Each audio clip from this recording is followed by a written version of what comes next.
Good morning, TMSS families. As the province has announced its 5-phase plan to reopen Saskatchewan, schools continue to remain closed indefinitely. Today, in response to this plan, we are expecting Mrs. Messer, principal of TMSS, to make a public address. We have reporters Mr. Thiessen and Mr. Pinchot on site practicing good social distancing to ask her some questions that families have been considering. We go live to her residence now.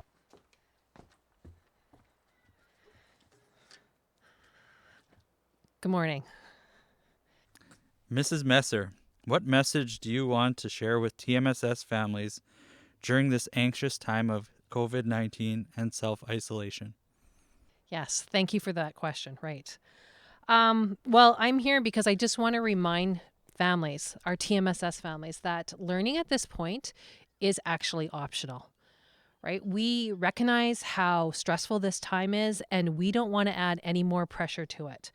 At the end of June, we are going to take the marks officially as of March 13th, and those will be the marks that we're using. So going forward for these next, I think there's 9 weeks left in school until the end of June, is really optional for families, and it's a decision that they can make. Yes, but what if my child is in high school with their percents and credits? How will that affect their grade and credit attainment?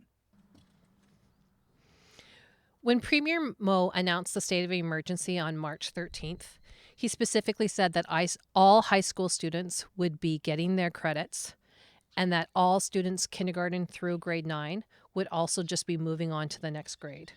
So as far as high school students go, as long as they engaged in their second semester courses, they're going to get those credits. And engagement means some formative marks, some summative marks, any type of mark in students achieve, and they're going to get the credit. If their mark was less than 50%, we're just going to round it to 50%. If their mark was higher than 50%, then they're just going to get the higher mark. If they're not happy with their mark and they would like to partake in this optional supplementary learning, then that's an opportunity for them to increase their marks if they want to, if that's important to them. So students can then just do nothing these days? There's no expectation for any type of learning? Yes, that's actually true. We want families to make the decision.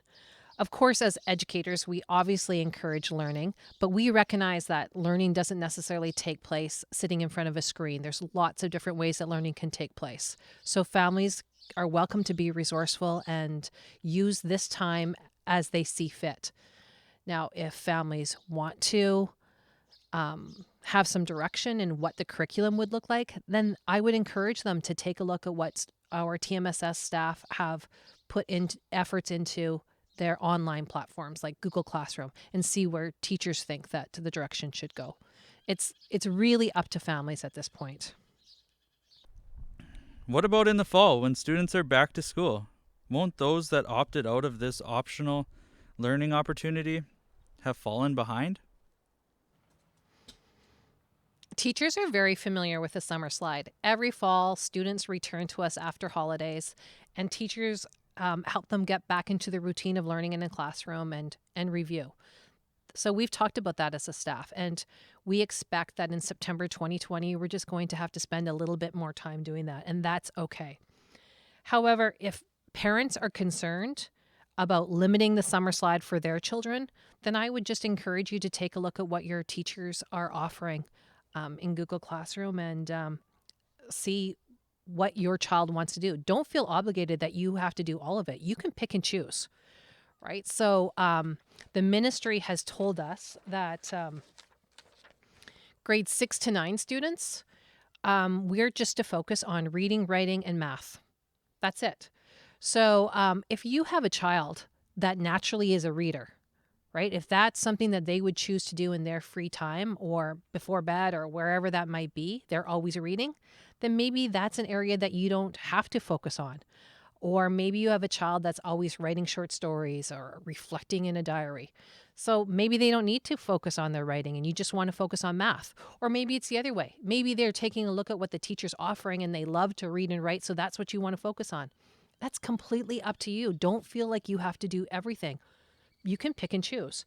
And what decision you make now in May isn't necessarily the decision that you need to keep with in June. If you decide to opt out now, but you want to go back in June, that's okay too, right? We've had plenty of discussions with our staff that there's no shaming in any of the decisions that you make. Our teachers are still working. Our teachers are still getting paid. They're still going to be offering up learning for your child. It's up to you whether or not you and your family want to partake in it. And don't be concerned about marks that much at this point. So the ministry has told us that they're not going to collect data on reading and writing and math, and that has alleviated a lot of pressure off the teachers. In addition, we've just decided as a staff that next fall we're not going to be doing academic awards.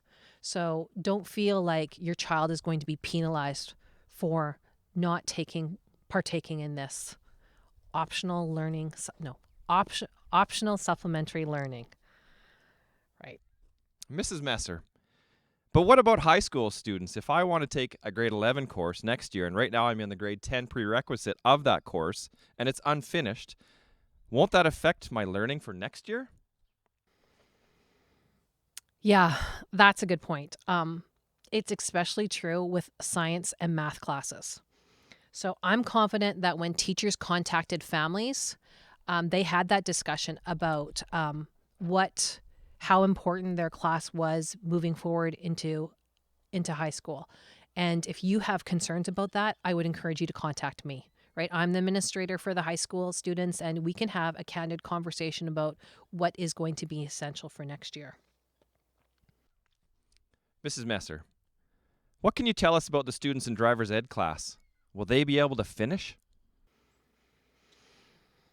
I don't have good news about driver's ed. Our last students that were taking driver's ed actually have 2 hours of class time left. There are going to be presentations, and the province has put an indefinite pause on driver's ed. So that group of students, unfortunately, will need to, first of all, get that 2 hours of class time left. And there's probably some driving hours that need to be done with Ivy. So that will need to be done too. With the social distancing restrictions that the ministry has put in our province, that's impossible. So as far as driver's ed, hopefully in the fall we'll be able to restart things, but that group has to complete before the next group starts. Are you getting feedback from parents? Yeah, we've gotten a little bit of feedback from parents. We actually had a school community council meeting on Tuesday afternoon, and I specifically asked for feedback from those parents and just to kind of get an idea of how learning was going in their own homes and maybe an idea of how learning is going in other homes. The impression that we were given is there's certainly a lot of stress. Right. And we as teachers, we don't want to add to that. So we recognize that none of you are homeschoolers. That has never been the intention. We don't even call it homeschooling. We call it distance learning. It is the teacher's job to teach your children, to present the Saskatchewan curriculum as it is. It is not your job as parents. So I would encourage you to reach out to teachers and talk to teachers. And specifically let them know what your concern is, and maybe they can help alleviate some of that stress. And then don't forget that you have an administrator that you can reach out to.